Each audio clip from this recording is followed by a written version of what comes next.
Quero compartilhar com os irmãos que nós passamos no dia 12 de abril por um arrebatamento de aproximadamente umas 10 horas, em que, enquanto a minha família sofria, lutando e questionando com a medicina, eu estava lá com o Senhor. Minha esposa ficava preocupada, dizia: você não come, você só janta às 6 horas, entra para o quarto, ora e começa uma nova etapa. E isso era de domingo a domingo. Tinha dias na semana que eu saía para uma congregação a 10 quilômetros da cidade, eu passava 3 dias lá, alojado dentro daquele templo, orando e chorando, dizendo: Deus, o que é que o Senhor quer comigo? Eu ainda não consegui entender o que o Senhor quer falar comigo, o que o Senhor quer fazer comigo. Orava, quando não conseguia falar nada, pelo menos eu conseguia gemer. E só Deus sabia a preocupação que estava dentro de mim. Na segunda-feira, minha esposa chegou no quarto, olhou para mim e disse: eu vou mandar chamar os obreiros para te levar ao médico. Me levaram, o médico conversou comigo algumas horas, saiu lá fora e conversou com o presbítero irmão Jádio, e o presbítero irmão Boanerges disse: olha, o pastor de vocês está muito preocupado. A igreja não está devendo, vocês não estão endividados, não tem coisa assim que preocupa. Ele disse: não, está tudo bem, pastor Evandro sempre mantém as coisas no seu devido lugar, tudo em ordem, está tudo bem. Ele disse: mas ele tem uma preocupação. Aí o presbítero irmão Jairo olhou para o médico e disse: olha, mas ele não fala nem para a esposa dele o que é.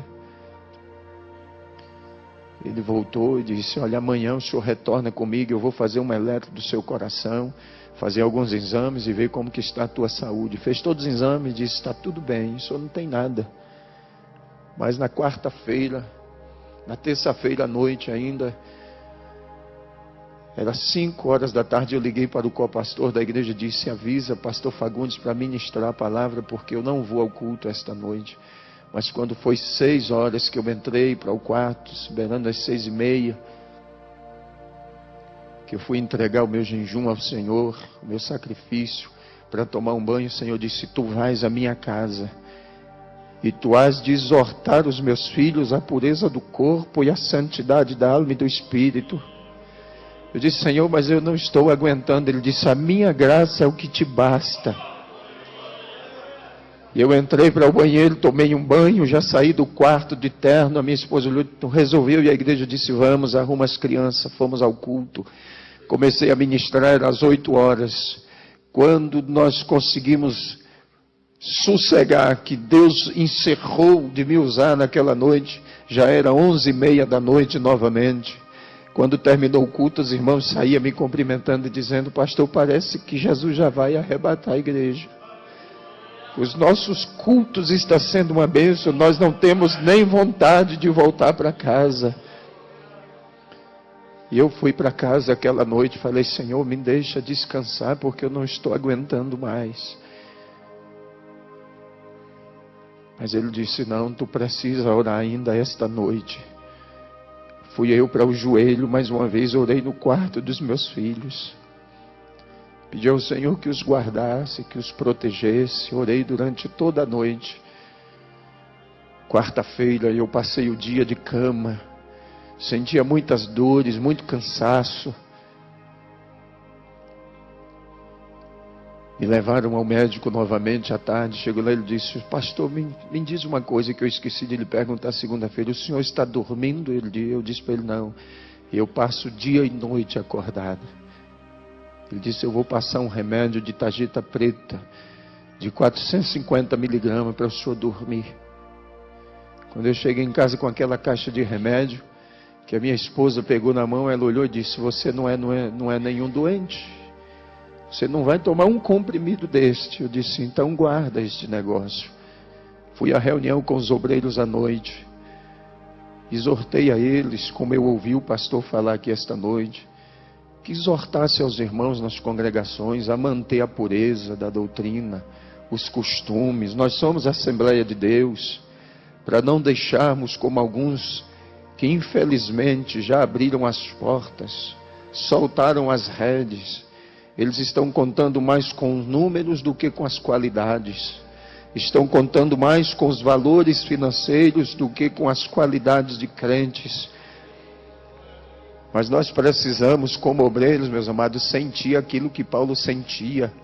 Gálatas capítulo 4, versículo 19, Paulo disse: os meus sofrimentos são dores como uma mulher quando está para dar luz a um filho, mas o meu desejo é que Cristo seja formado em vós.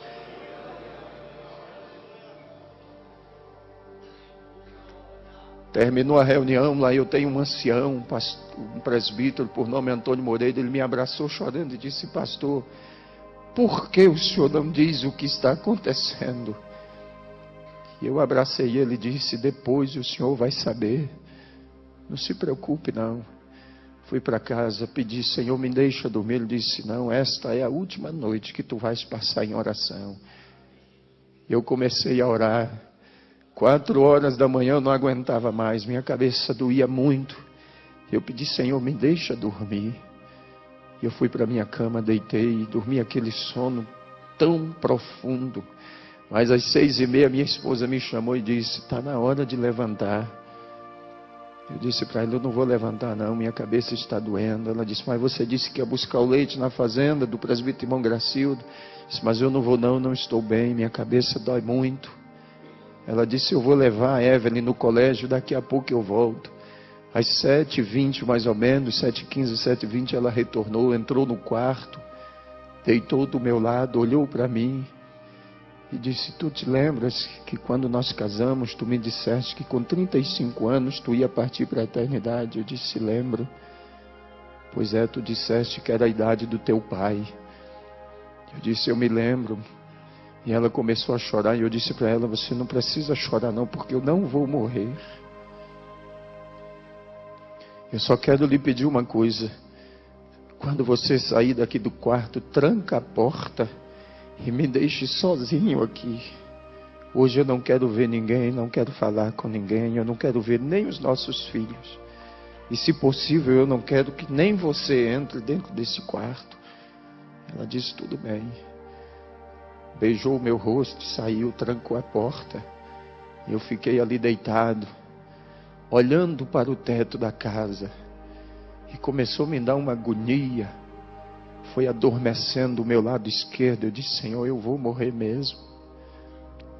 E a minha esposa lá na lavanderia começou a cantar: sozinho estás a navegar o mar da vida, grandes surpresas traz. Quando eu comecei a ouvir aquele louvor, a voz dela foi sumindo. E esse lado começou a adormecer, e eu segurei com a minha mão direita na manga da camisa. E eu gritei o nome dela: Elda. Mas ela não pôde me ouvir. Quando eu gritei, desapareceu o teto da casa, as paredes, e o céu se abriu. Quando o céu abriu, eu comecei a ver descer 5 seres, e eles vieram descendo em direção ao meu quarto. E quando eles chegaram, se posicionaram 2 aos pés da cama e 2 na cabeceira. E o outro veio e me pegou assim pelas costas, e me levantou assim e disse: chegou a hora. Você vai comigo agora. E começou a subir. Eu vi o meu corpo em cima da cama. E ele começou a subir comigo. E eu vi aqueles anjos lá em volta da cama. E eu vi quando chegou o diácono, o irmão Joás, e o cooperador, irmão Vidal. E naquele momento, eles disseram: nós viemos aqui falar com o pastor com urgência. Depressa, tem um problema lá na igreja que só ele pode resolver. E o Senhor me deixava ouvir o diálogo deles. E eles conversavam, ele dizia: tem um problema lá e nós precisamos do pastor. Minha esposa disse: olha, ele está no quarto e pediu que não quer ver nem eu, nem os filhos dele hoje. Ele quer ficar trancado dentro daquele quarto. Mas eles disseram: mas a gente precisa falar com o pastor. Ela disse: tudo bem, mas se ele achar ruim é problema de vocês. Quando ela abriu a porta, que ela olhou em cima da cama, ela gritou, pulou de joelhos em cima da cama e gritou: corre, porque o pastor está morrendo. E ela batia com as mãos nos meus peitos e dizia: Senhor, tu disseste que faria de mim uma guerreira.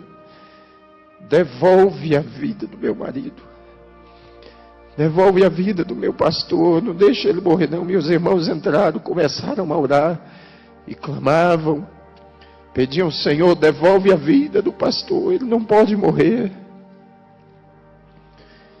E eles ligaram para o hospital, não tinha ambulância. Ligaram no quartel da polícia, porque lá trabalha um presbítero e um diácono nosso. Não tinha nenhuma viatura. Eles disseram: o que fazer agora? Chegou o presbítero irmão Jairo. Aí chegou uma viatura da polícia. Eles disseram: não, nós temos uma forma de transportar o corpo dele daqui de dentro sem nenhum problema. E eles começaram a tirar meu corpo de dentro de casa, arrumaram uma caminhonete, uma estradinha, forraram o colchão, colocaram o meu corpo em cima. E naquele momento eu via eles clamando e dizendo: Deus, não faz isso conosco, não.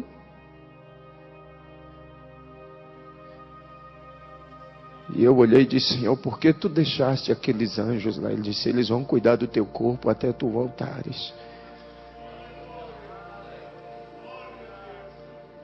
E eles saíram, levaram o meu corpo para o hospital. Quando entraram no hospital, o médico olhou assim, balançou a cabeça e disse: aqui não tem mais jeito não. Mas mesmo assim colocaram balão de oxigênio, colocaram soro e começaram a aplicar injeções e mais injeções. E eu via tudo aquilo.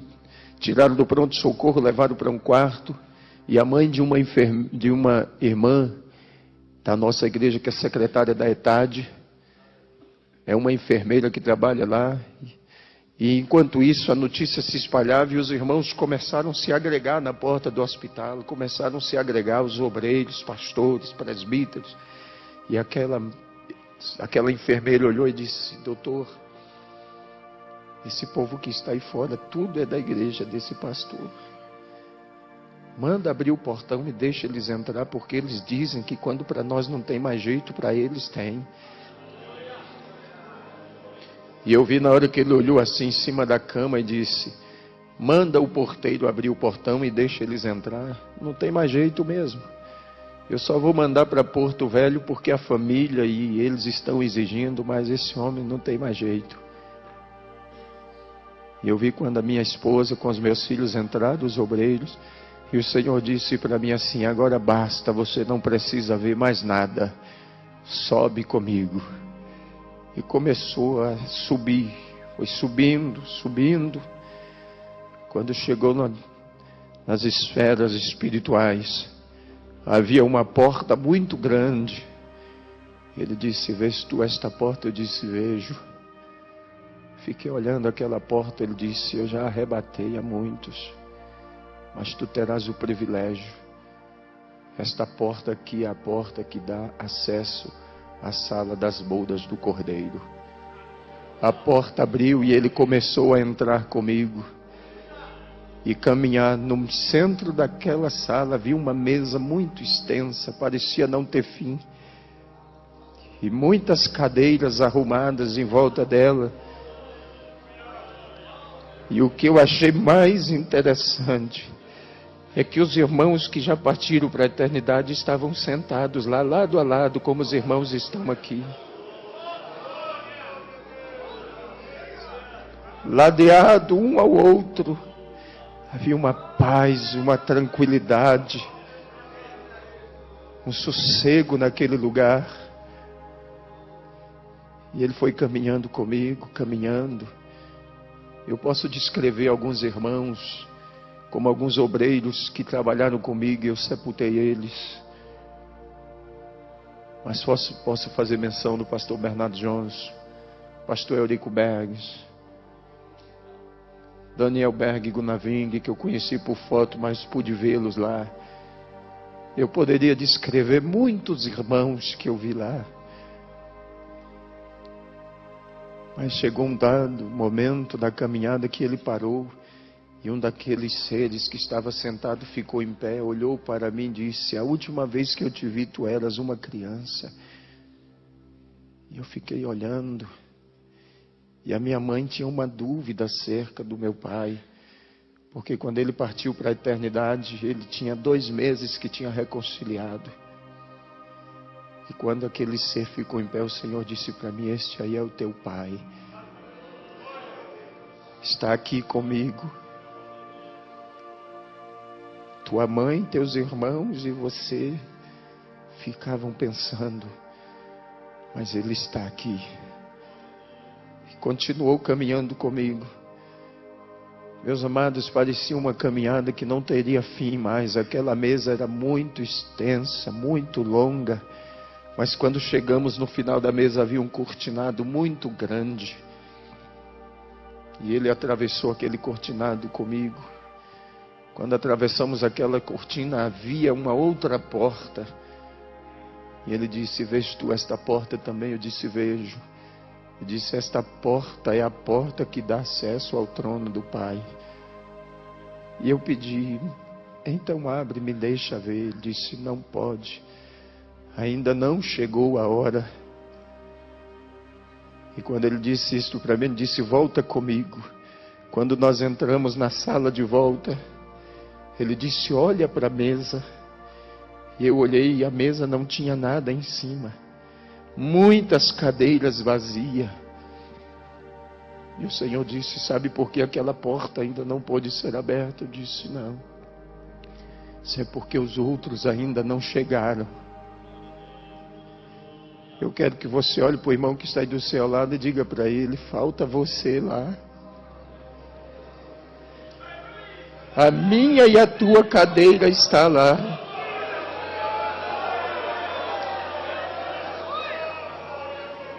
Há um lugar reservado para cada um de nós.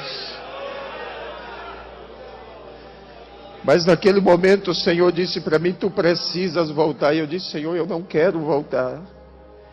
Me deixe aqui. Tu sabes que o mundo nos odeia. Ele disse: mas tu tens que voltar porque você precisa trazer os outros. Eu disse: mas eu não quero voltar mais não, me deixe aqui. Ele disse: vem comigo que eu vou te mostrar uma das razões porque tu precisas voltar. Saímos daquela sala e ele desceu comigo até uma certa altura e trouxe a cidade onde eu sou pastor bem próximo e disse: olha e ouve. E eu ouvia os irmãos clamando, as crianças, a cidade inteira clamava. Até o padre Silva, pastor Zé Wellington, que é o padre da cidade, colocou toda a comunidade católica e dizia: vamos clamar a Deus e pedir que devolva o pastor de volta, porque ele é importante para a nossa cidade. Ele foi lá na minha casa dizer para a minha mãe, disse: quando a senhora tiver notícia, nos informe, para que eu informe aos fiéis lá, que o pastor está bem. A congregação cristã no Brasil, o ancião, colocou toda a congregação em oração. Os diretores nas escolas, todo turno de aula, colocavam os alunos no pavilhão central. E naquele pavilhão eles diziam assim: quem sabe rezar, reza, e quem sabe orar, ora, mas vamos pedir a Deus que mande o pastor de volta. Porque ele não é pastor da Assembleia de Deus, não. Ele é pastor da nossa cidade e é o anjo das nossas escolas. Eu tenho uma semana por mês, meus amados, para dar palestra nos colégios ali na cidade. E a gente dá palestra sobre drogas, sobre prostituição, sobre ética, sobre cidadania. Nós conquistamos a cidade para o Senhor.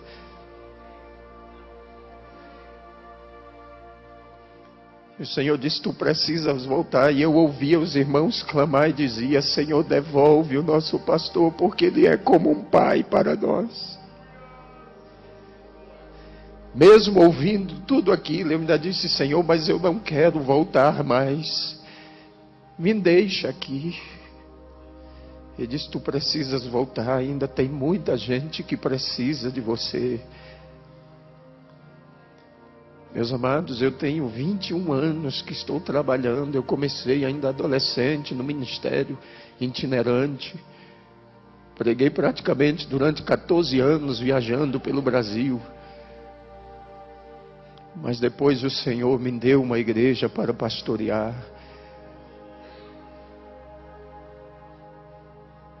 Eu não queria voltar mais. Mas Ele disse: vem comigo que eu vou te mostrar mais alguma coisa antes que tu voltes. Tu sempre ora e me pergunta como é a peleja, como é a guerra.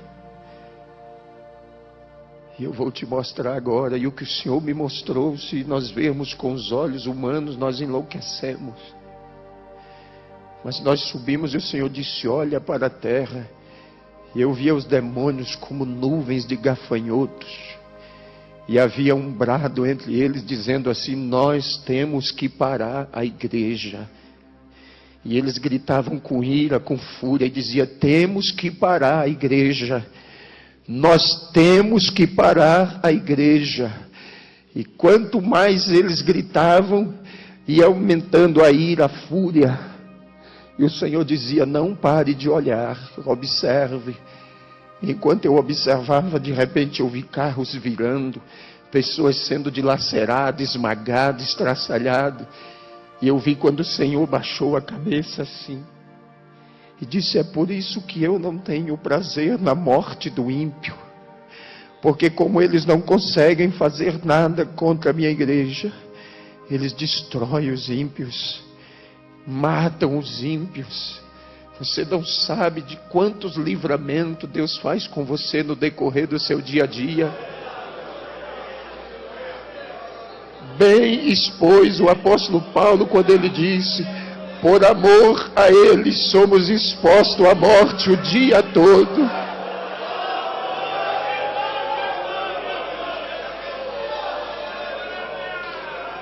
Ele não pode fazer nada conosco se não houver uma permissão de Deus.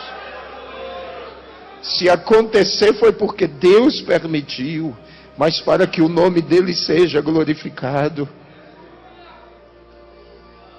Mas enquanto aqueles demônios pelejavam, o Senhor disse: olha para a tua direita agora. Quando eu virei para a minha direita, eu vi aquela noiva que eu via no dia do casamento. Ela era enorme. E uma voz vinha por trás dela dizendo assim: ela vai triunfante. Ela vai triunfante. Xaracandarabassuideremanás. Recais. Uidemanás.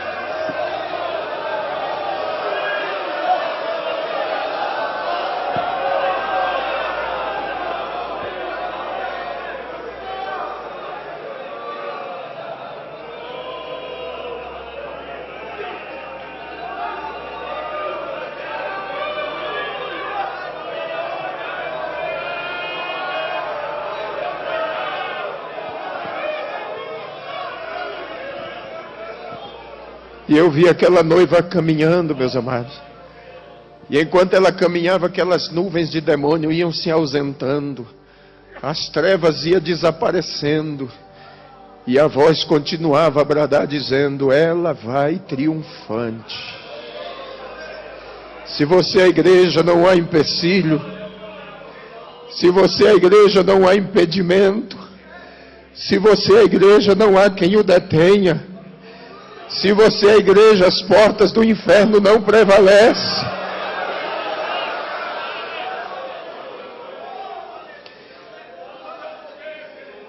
Esses dias atrás, um pastor, amigo meu lá de Rondônia, ligou para mim, pastor Zé Wellington, e disse: pastor, eu disse para as irmãs que podia cortar o cabelo a partir de agora, e elas estão cortando o cabelo bem em cima assim.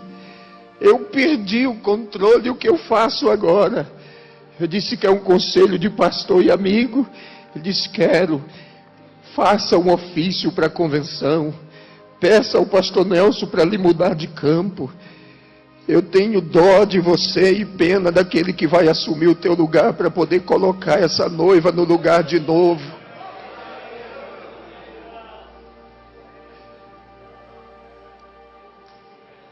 Mas enquanto aquela noiva caminhava, meus amados, e aquela voz dizia que ela vai triunfante, o Senhor me mostrou uma escadaria de um mármore finíssimo, e ela estava a um passo daquela escada, e o Senhor disse: vês tu aquela escada? Eu disse: vejo. E o Senhor disse para mim: esta é a escada do arrebatamento. Tu dirás ao meu povo que eles estão a um passo para subir. Não há muito tempo, mas não. Muitos dos nossos projetos, meus amados, vai ficar para trás. Muitos dos nossos projetos ficarão.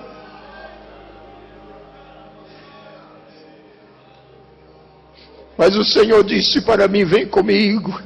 Subiu mais um pouco e disse: olha para a terra agora. E eu olhei. E o Senhor me disse: vês tu esta geração? Eu disse: vejo. E o Senhor disse: esta é a geração perversa e maligna. E não haverá outra depois desta, não. Esta é a geração da grande tribulação. E naquele momento eu questionei e disse: Senhor, e os nossos filhos que estão entre eles? E o Senhor disse: os filhos dos meus servos, você vai dizer para eles que os filhos deles são meus. Eles são como luzeiros no meio das trevas. Mas eu questionei e disse: mas muitos dos filhos dos teus servos estão desviados. E o Senhor disse: tu dirás para eles que os filhos deles são herança minha, e o que é herança ninguém toma. O que é herança é propriedade, tem dono. Satanás pode até morar, meu filho, mas na hora que o Senhor disser desocupa, ele tem que desocupar, porque a casa é dele. Ele fez, foi para ele morar.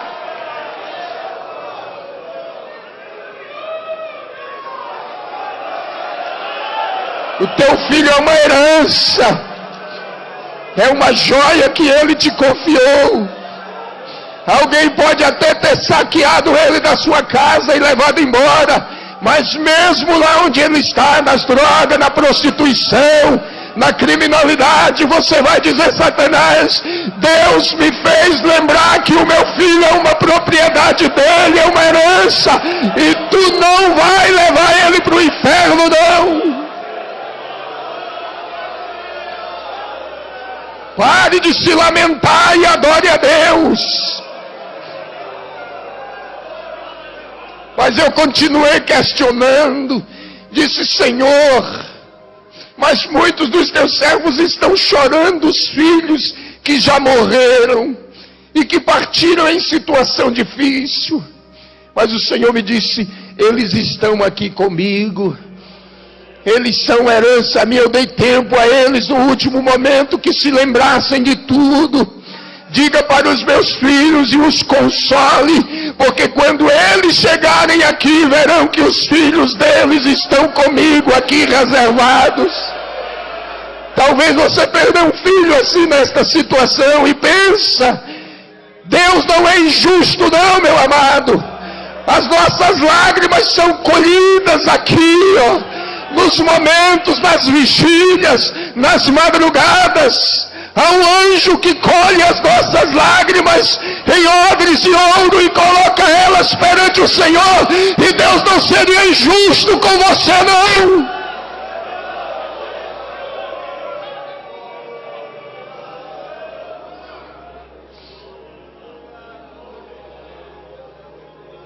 Reclamansura candere sequeindera. Hunai cantuine nequesia.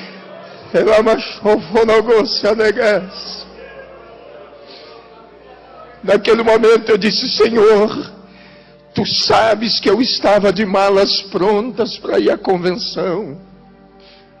E não somente eu, como os demais pastores, Senhor, estamos preocupados com esta eleição. Mas o Senhor disse: vem comigo. E eu vou te mostrar tudo antes que aconteça. E o Senhor me trouxe aqui sobre o centro de convenções do AMB.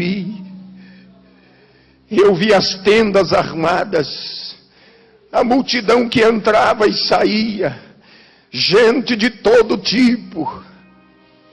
E o Senhor disse: você vai ouvir e vai ver tudo que vai acontecer antes que aconteça. E quando tu voltares, na primeira oportunidade, tu avisarás ao meu anjo. Ele se referia ao pastor Nelson e aos demais que estão indo, que eles não se preocupem. E o Senhor me fez ver. E alguns diziam assim: chegou o momento de trocar o anjo velho e colocar um anjo novo. Até hoje Deus não precisou trocar nem Miguel, nem Gabriel. Tá? O Senhor mostrou para mim quando o Senhor estava sendo vaiado. Eu disse: Senhor, mas isso não é coisa de crente. Mas naquela hora, pastor, o Senhor me disse: lembra-te de Davi e Absalão. Eu disse: lembro. Eu disse: pois é. Absalão queria tomar o trono do pai à força. E o Senhor me fez lembrar que quando o pastor Alcebiades de Vasconcelos faleceu, que o Senhor assumiu a convenção, tu deste oportunidade ao Samuel Câmara para assumir a igreja em Manaus, assumir a convenção. Tu criaste aquele homem.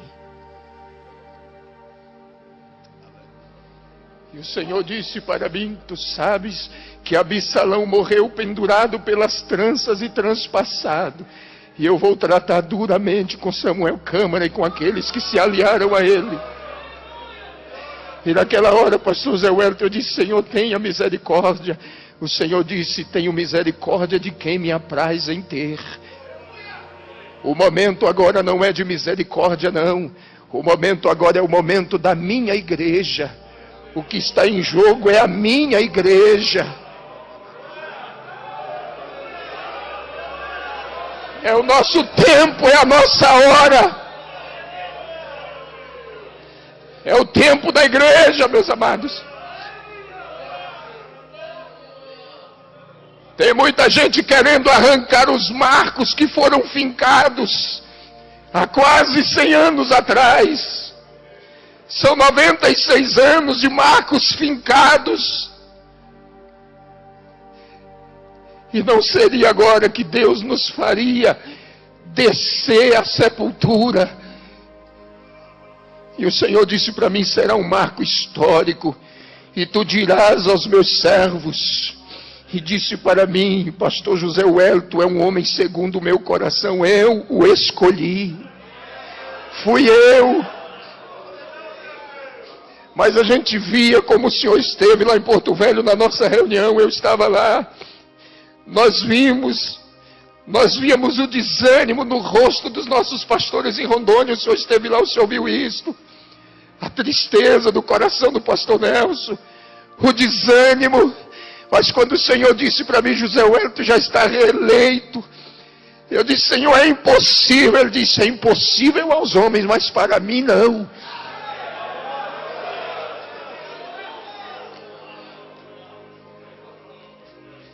Ele disse: olha para a terra agora.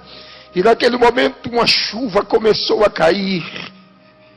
Eu disse: Senhor, mas que chuva é esta? Ele disse: esta é a minha graça que eu estou derramando sobre o meu povo. E eu vou renovar a mente deles e o coração e vou trazê-los de volta de novo.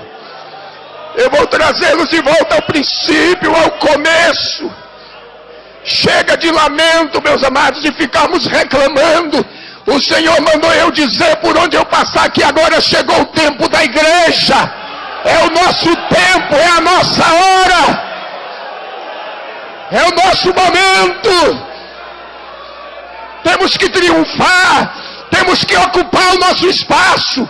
Temos que ocupar os nossos lugares. Tem muita gente querendo parar a nossa caminhada. Mas o Senhor disse para mim: diga ao meu povo que agora é a hora da minha igreja.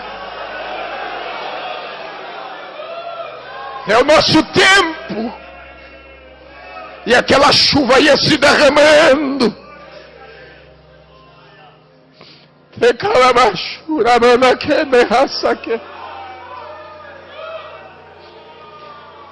Rudeki halainere sekandara.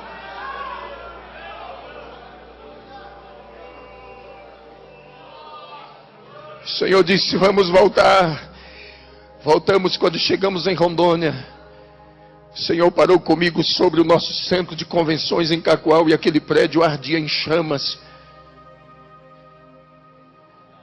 E eu disse: Senhor, o que é isso? Ele disse: é a minha glória presente aqui. Ele disse: olha por trás do prédio agora. E quando eu olhava por trás do prédio, havia uma nascente de água. E aquela nascente começou a se transformar em um rio. E atravessou o estado do Mato Grosso, o estado de Goiás. Entrou pelo Mato Grosso do Sul, Paraná. Entrou pelo Rio Grande do Sul, Santa Catarina, e veio atravessando os estados. Eu disse: que rio é este? O Senhor me disse: este é o rio das águas cristalinas. O meu povo cansou de beber águas sujas. Chegou o tempo de saciar a sede dos sedentos. E aquele rio caminhava. E o Senhor me disse: lembra-te que em 92 eu fiz uma promessa no Congresso dos Gideões em Camboriú. Eu disse: me lembro. Quando eu usei o meu servo Gesiel Gomes, eu disse: lembro. Quem esteve lá vai se lembrar disso. Se não me foge a memória, foi no ano de 92. Quando o pastor Gesiel Gomes ministrava, ele disse: o pastor de Rondônia, lá de Porto Velho, o pastor Joel Rodos, se levantou. Ele olhou e disse: vocês da região norte são os responsáveis pelo grande avivamento que o Senhor vai derramar no Brasil e no mundo. E quando o Senhor me mostrou aquela chama e aquele rio descendo, Ele disse: eu estou começando a cumprir a minha palavra. Esse rio já passa por aqui, meus amados. Esse rio já atravessa o Brasil inteiro. Ninguém vai mudar a história da igreja, não. O nosso memorial já está escrito diante de Deus. Ninguém pode mudar os marcos que Ele fincou, não. Ninguém pode tirar do lugar aquilo que Ele colocou. E muitos que têm tentado fazer isto, não deu certo. E eu trago uma mensagem triste para o senhor do Rio Grande do Sul, que um dos pastores que foi lá e ainda zombou da cara da irmã Madalena, cunhada do pastor Luiz Antônio, ainda criticou ela. Quando ele voltou para o Rio Grande do Sul, morreu em um ataque fulminante cardíaco. Ele zombou da tua pessoa. Quando eu cheguei no Rio Grande do Sul, que a irmã Madalena me contou isso, ele disse: meu servo, eu te trouxe aqui para você saber que eu já comecei.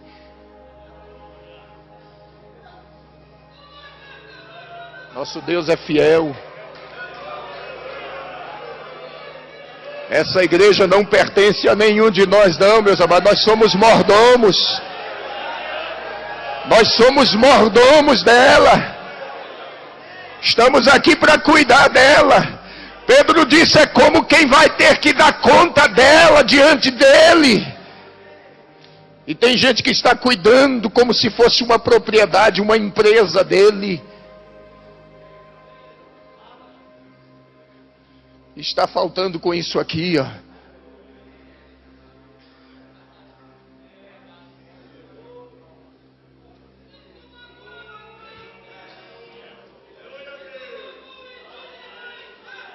Está faltando com isto aqui, ó, compromisso.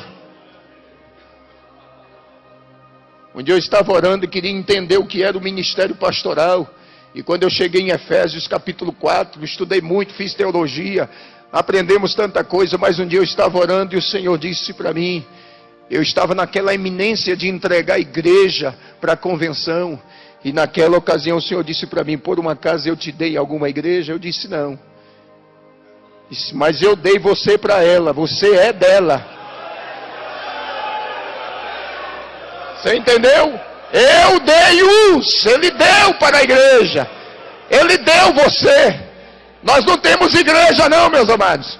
Hoje nós estamos pastoreando, amanhã não estamos mais. Chega o momento, porque é Ele quem dá e é Ele quem toma.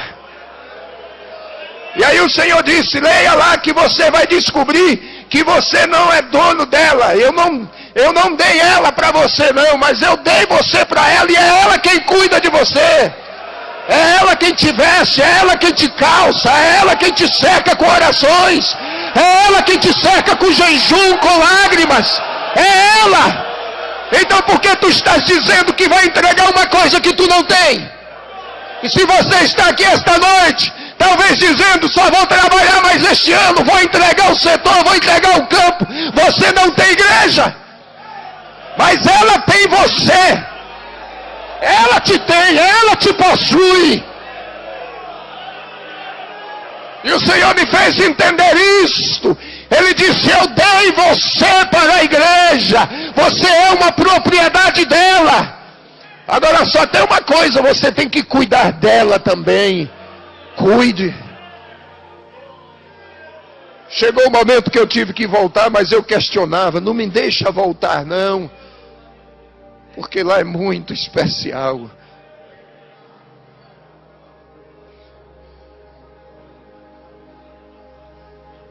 O Senhor disse para mim, eu vou deixar uma marca em você. Eu vou deixar uma marca. E eu disse, Senhor, como será esta marca? Tu saberás depois. Só que eu vou usar as tuas mãos como médico no meio do meu povo. Mas agora você precisa voltar. E o Senhor desceu comigo de volta. Chegou no hospital, eu senti, via o meu corpo. Senti quando o Senhor colocou de volta. Os anjos ainda estavam ali cercando a cama, lá no hospital, os 4. Os médicos já tinham feito tomografia, tirou o líquido da coluna, já tinha feito ressonância magnética, já tinha feito eletrocefalograma, eletro do coração, tinha feito tudo. E quando eles diziam assim que não tinha mais jeito, a minha esposa disse, pastor Zé Wellington, que aqueles anjos que estavam ali faziam com que o meu corpo desse uma convulsão. O sangue subia dos pés para a cabeça, roxeava tudo, e o médico dizia, agora morre. E aí paralisava tudo de novo. Era Deus ali, os anjos tomando conta. No momento que eu cheguei, a médica tinha mandado isolar e disse, deixa lá na última ala, no canto. Porque daqui a pouco nós vamos entregar o corpo dele para a família. Isso já estava anoitecendo. Minha família já estava lá, vários obreiros, na porta do hospital, preocupados, chorando.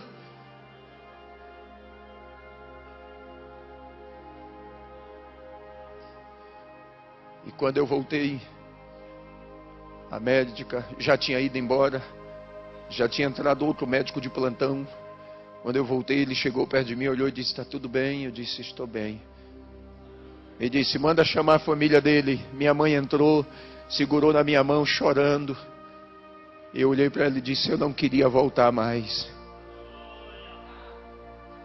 Ela ficou olhando para mim, eu disse, eu não queria voltar mais. Eu estive lá, Ele me levou lá. Eu vi o meu pai. Aí ela regalou os olhos assim, eu disse, a senhora pensa que eu estou delirando, mas eu não estou delirando não, estou lúcido. Eu estou lúcido. Tiraram daquela ala, me levaram para um quarto. Quando eu estava lá no quarto, entrou um rapaz e ficou passando a mão no meu braço assim, olhando para mim, chorando. Depois de alguns minutos ele saiu e foi embora. A junta médica chegou composta de 6 médicos. Meu irmão disse que era 5, mas eu vi entrar 6. E um deles ficou nos pés da cama onde eu estava. E o doutor Paulo Zene, que estava, o neurologista que cuidava do caso, e a equipe médica, e eles começaram a dizer, olha, para mim o caso dele é esse, ele vai ficar com sequelas assim. E o médico que estava bem no pé da cama estendeu a mão assim e disse, olha, não acredite em nada do que eles estão dizendo, porque a tua vida está nas minhas mãos. E aquele médico saiu e foi embora. Aí minha família ficou preocupada e disse, não, nós temos que tirar ele desse hospital aqui, vamos mandar para um hospital particular. Chegou comigo no hospital particular. Quando cheguei lá de noite mesmo, uma senhora estava lá, há quase 90 dias o marido dela estava internado, fazendo um tratamento. Havia um buraco nas costas dele, desse tamanho assim, ó. Uma ferida. E a esposa dele entrou lá no quarto, começou a falar com a minha esposa, contar a situação do que estava passando. E naquela hora o Senhor disse para mim assim, estende a tua mão para ela. E eu estendi. Quando ela segurou na minha mão, eu disse, Deus abençoe a senhora. E ela saiu do quarto chorando. Dormimos aquela noite. Amanheceu, a enfermeira foi lá no quarto fazer o curativo. Quando tirou todos aqueles aparatos do curativo, a enfermeira deu um grito. Quando ela gritou, ela disse, o que aconteceu? Só tem uma casca da ferida desse tamanho assim, nos esparadrapos. Aí a mulher do homem olhou e disse, foi aquele pastor que está lá no quarto 13.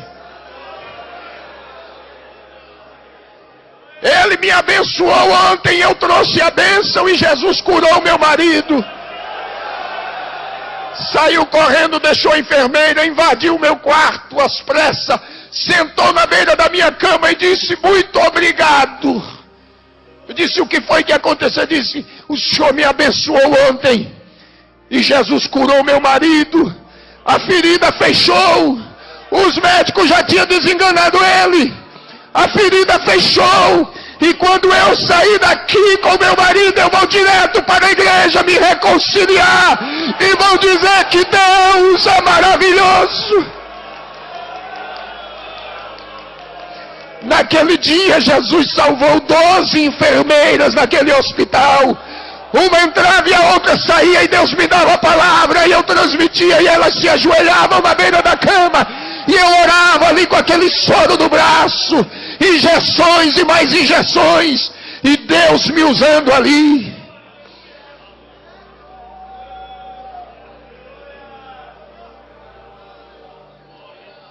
Depois disso, no sábado pela manhã, quase 10 horas da manhã, o celular toca.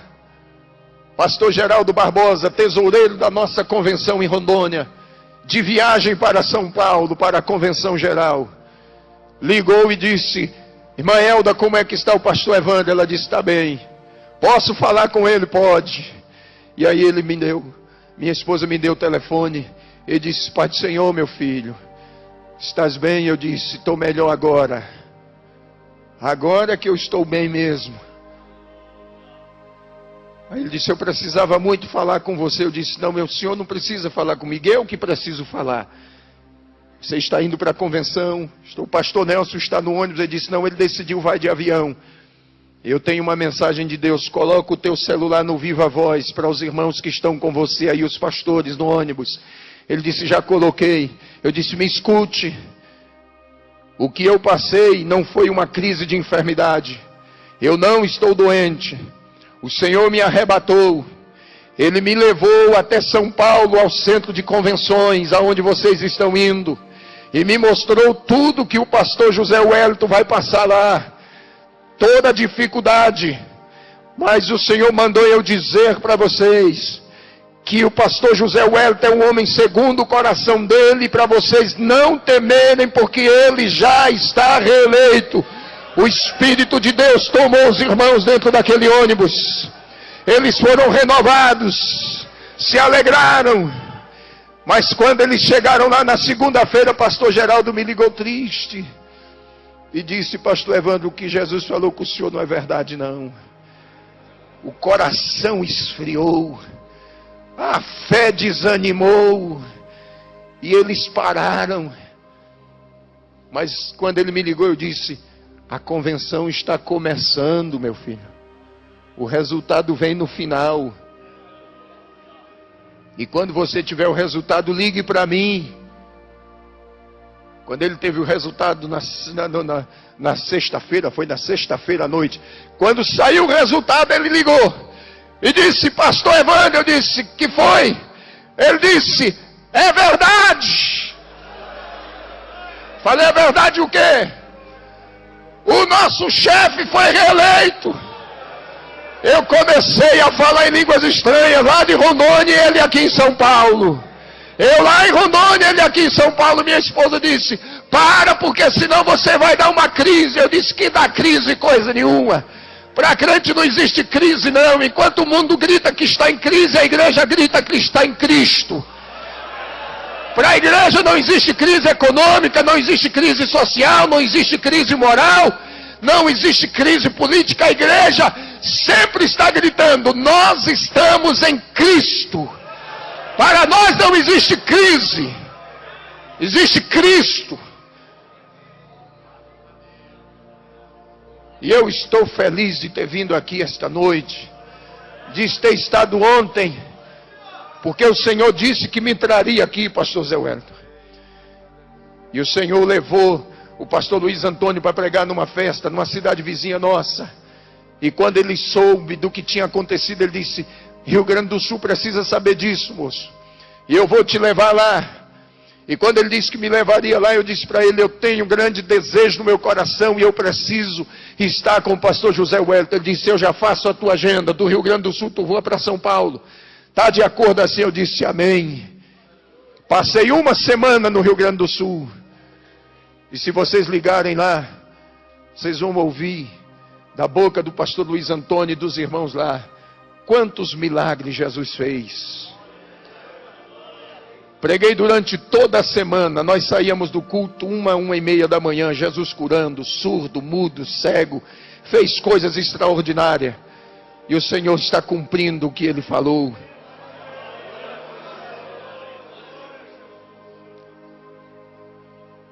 E eu estou viajando pelo Brasil afora.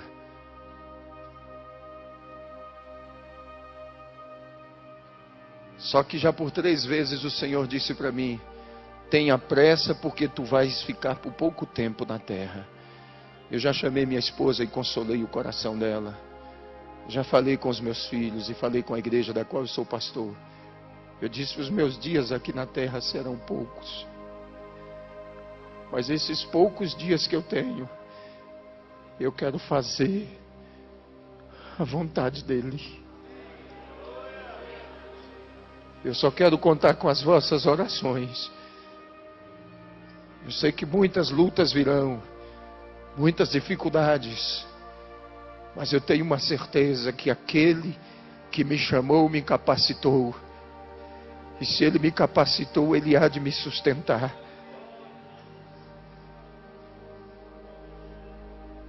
E eu louvo a Deus pela vida do Senhor, pastor. Ainda sem conhecê-lo, eu sempre fui o teu admirador. E eu agradeço por ter me dado esta oportunidade de estar aqui.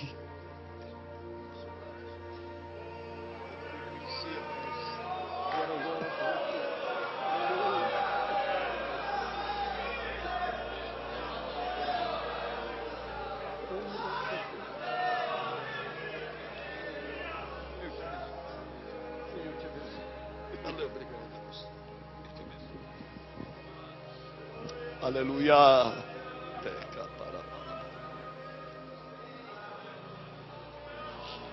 Aleluia. Glória a Deus. Glória a Jesus.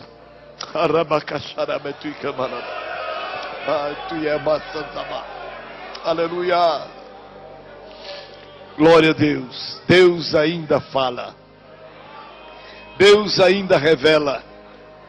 Deus ainda manifesta a sua glória no meio do seu povo.